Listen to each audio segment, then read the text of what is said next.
Intentional hilarity at the Biffa Emporium. Girl, it's what I heard. Allegedly, it's just the word. Allegedly, it's on the street. Allegedly, I sing to the beat. Allegedly, allegedly, allegedly, allegedly. Oh, AnneMarie never met her parents. She's biracial. That's why she has a Dutch name, because her mama Dutch. Her father's Nigerian, but she never met him. And she grew up with an Asian family. So for the first 15 minutes, we get her backstory. It's kind of boring. So Anne's trying to find her biological parents since her adoptive mother recently passed. Carlos gonna put her on the prayer list. I hope you put Love and Marriage Huntsville on your prayer list too, because it needs Jesus as well. So Kyle brought her on to the show. So Carlos said they brought her in mid-season because wasn't nothing going on, and I can believe that. This is boring as hell. I see why you ain't on the show. So she don't know why they never used her husband in the show. She denies her husband's transphobia. So the whole thing came about because the husband don't think that transgender players should play with cisgender players. And something floating around from... Hold the hell on. How are you going to say, oh, Garcelle agreed with my view on transgenders in sports, but she won't say that publicly? Then why are you speaking for her? So when there was that campaign with the inappropriate images, what was it? They had like teddy bears in leather gear. She ended up following Candace Owens because she was talking about it and she was upset about it. Girl, boom. So Garcelle didn't mess with her because she thought she was friends with Candace Owens. So AnneMarie basically said Garcelle kind of threw her under the bus as the other black woman. And she wanted to be the only black woman on the show, which I don't believe because she's brought her black friends on the show. So AnneMarie seems butthurt that Garcelle don't really mess with her. She said she was warm at first and then cooled off because she got to know you and didn't like you. That's what it sounds like to me. So you're whining. So she continues to whine that Garcelle didn't stand up for her when Sutton said she attacked her about the esophagus. But how many times did you say esophagus this season? So Carlos asked, do the girls not attack Garcelle because they're afraid of being called racist? And she says, yeah.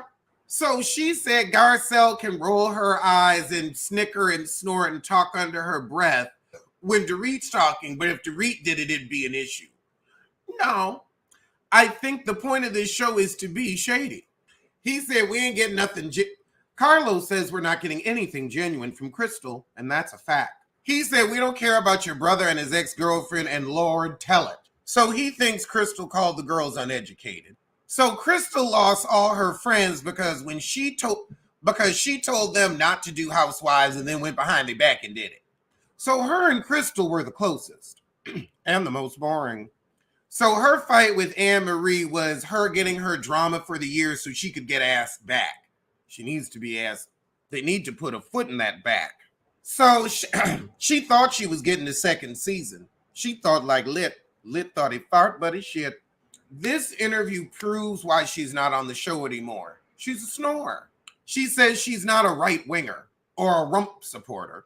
They use that as a way to attack and bully her. Why would you think you'd get another season when all you gave us was esophagus? AnneMarie says, well, I won't be back, but Crystal won't have a storyline without me. And she wants Garcelle to stop being a bully because it's not a good look for her. Garcelle isn't a bully. And what wasn't a good look was you on the show. And she wants Sutton to find love so she can stop talking about that 13-year-old marriage. Well, that was the shit, and I mean shit. I'ma see you soon. For something.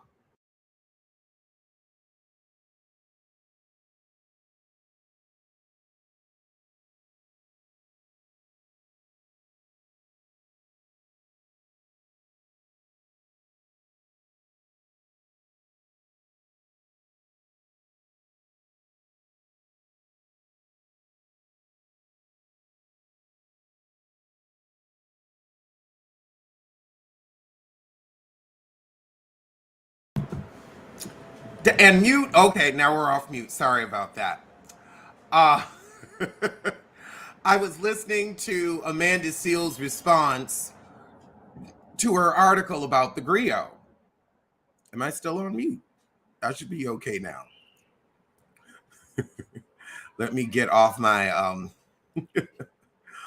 But okay, so let's read this Amanda Seales article. The woman can't win for losing. So let's see. Okay, good. We can hear me now. So here's what Amanda has to say, or here's what the journalista had to say in the Griot. She says, I am an outspoken, highly opinionated Black woman. My friends will tell you I'm no shrinking violet. I take up space everywhere I go, and I'm not afraid to voice my own opinion when the need arises. Because of this, I'm well aware that I can rub people the wrong way, and I accept that. I own it fully, and it's par for the course. As an outspoken, highly opinionated Black woman with a large platform who regularly publishes content that gets people, all types, Black, white, or otherwise, in their fifis, I know that it's going to come with a certain amount of backlash, either in the form of comments on my social media, nasty emails, comments on my personal site. I've even had people reach out to the publications I write for in an attempt to have me canceled. It's a thing. I also know that I haven't always gotten it right. I've been called out before for having a bad take. When it happened, I took a moment to think about what people were saying to me, thought about what I said, and was able to understand what I may have been stating incorrectly, or it may have been easy to misinterpret what I was saying based on my wording. I took those opportunities to either clarify what I meant and explain my point further, or own my erroneous take. It's not that hard. Amanda Seales recently went viral on social media after complaining that she was not invited to the NAACP Awards, and she believes that Black media is not in support of her. Amanda Seales and I agree on some things. I'm always here for calling out white supremacy and the systems in this country that have been put in place to keep Black people subjugated and marginalized. I applaud her willingness to tackle these topics and speak about them loudly and unapologetically. But sometimes Amanda Seales gets it wrong too. And it's not about her delivery, as she noted in her video. It's about the problematic thing she says. Take, for example, the time she actively attacked Samaria Rice, mother of Tamir Rice, after Samaria called out Shaun King for fundraising in the name of her deceased child. Samaria felt Shaun King was using her son to raise money for himself while nothing was going to the family, even though King himself made claims money was for the family. It's no secret that I have side-eyed SK, she wrote on Instagram. However, in the bigger picture, nobody finds it odd that she's just out of the blue going out of her way and being given every platform with no receipt shown to call out one by one Black activist organizers that have been the visible faces of the movement. Just food for thought. Samaria Rice was asking that her murdered son's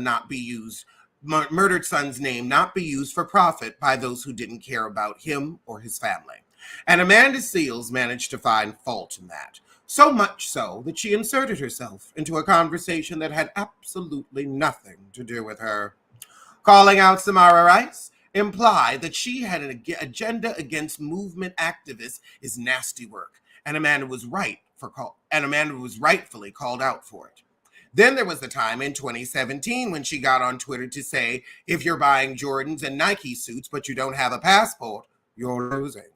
Passports are not accessible for everyone. There are people who cannot afford to go out of town for the weekend, let alone travel to a foreign country. So what good does a passport do them? That's the truth, and they be expiring.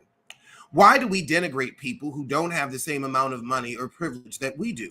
We live in a very lopsided capitalistic society where Jordans and Nike suits are a lot more attainable and attractive to some people than foreign travel.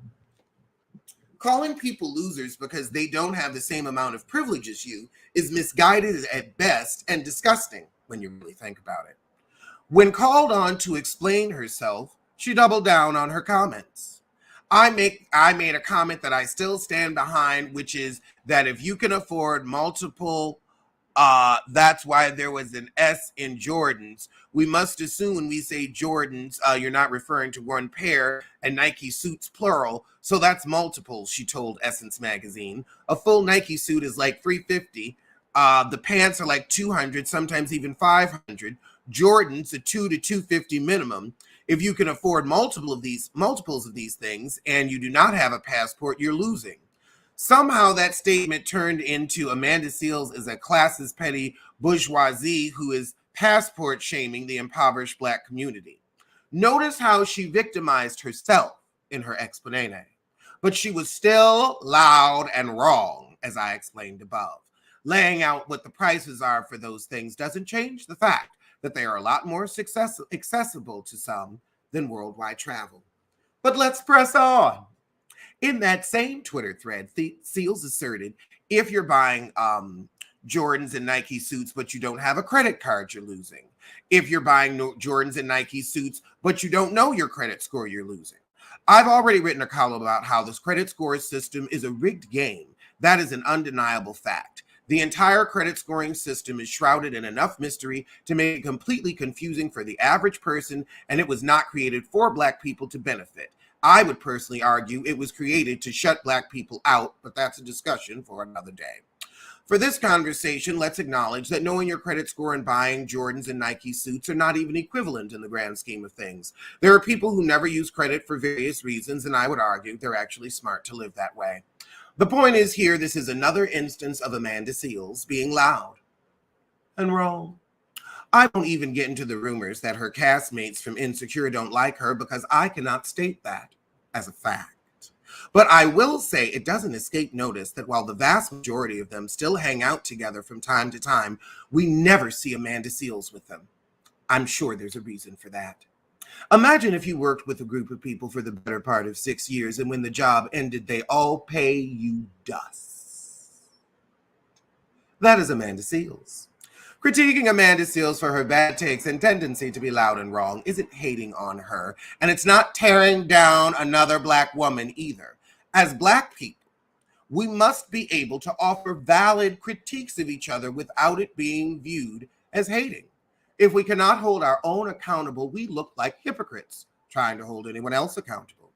Amanda Seales is very good at holding white people and institutions that uplift whiteness and supremacy accountable. She calls them out and draws attention to the things that they are doing that are harmful to the Black community. I love that about her. I think Amanda could take that same magnifying glass and examine some of her own statements and actions to come to an understanding as to why there are some people who dislike her. 2 Black publications recently published articles about her. Both were simply calling for her to do the work of self-analysis and a self-inventory. Mama got to lubricate. To see if any of the things she's openly complaining about, not being invited to Black spaces and not being supported by the Black media, could be a reflection of her own personal actions. Those articles have been painted as hit pieces against her, and I wholeheartedly disagree with that labeling. We cannot be so fragile as to not want to be called out on our own bull. Amanda is very vocal with her opinions and makes sure everyone hears them. It comes with the territory of having a large platform. What also comes with the territory of having a large platform is the recognition that not everyone is going to agree with you. And instead of trying to play the victim when this happens, taking the opportunity to clarify or course correct would be the better option. But ego is a hell of a drug, and ego is where Amanda Seales is stuck. Amanda Seales is not a victim of anything but her own hubris. And until she recognizes that, she is always going to cry every time anyone says anything about her. Oh, journalista. The journalista, ladies and gentlemen, the journalista. That was fabulous. But then, child, Amanda had her retort. And let me tell you, it is nothing. It's Amanda at her most Amanda. So I'm going to give you a dramatic reenactment. Okay, honestly, I've had enough. I've had enough. What is wrong with you? 3, 3 pieces from people I've never met. Now, honey, you're a celebrity, right? You're in the public eye. That's kind of what happens. That's kind of how it works. When you're out and known and you're in black spaces and black publications is gonna write about you. But because it wasn't glowing, now it's, oh, I don't know those people. Girl, you literally cannot stand that someone has studied and read, and I have passion for my people. I love us so much. And it comes through the phone because it's exemplary and exemplarizing through the phone. She coming through the phone on us, y'all. She coming through the phone. It's, I feel like this I love us for real moniker. You can love us in silence. You can love us through action rather than chatter. If you want love. Your love, it seems to come with conditions where you weren't getting an NAACP award. So, I thought you'd be busy doing the work in the community. I just, girl, it was only 3 pieces. So calm down. You need to be grateful. This is full free press and promo. Heifer, act like you don't know. Is she coming through on the drone phone? Might be. But I swear, Amanda, when everyone's saying the same thing and no one's saying that you're not talented, but people are able to cite sources of what you've done where people might be like, I don't really want to be around that. She can pop off loud and wrong. We love you when you write, but you need to learn how to be humble when you're wrong, which is why your hubris and your ego are the issue. And when everyone tells nasty stories about you, everybody, giving a CNC Music Factory tea, what do you think's going to happen, hon? What do you think's going to happen? I mean, the fact that nobody from Insecure messes with you, that should let you know it's time to reflect, because it can't be everybody, baby. But that's what you're going to try to have us believe, that it's everybody. But baby, it's you. And on that note, I will see you soon. The sun.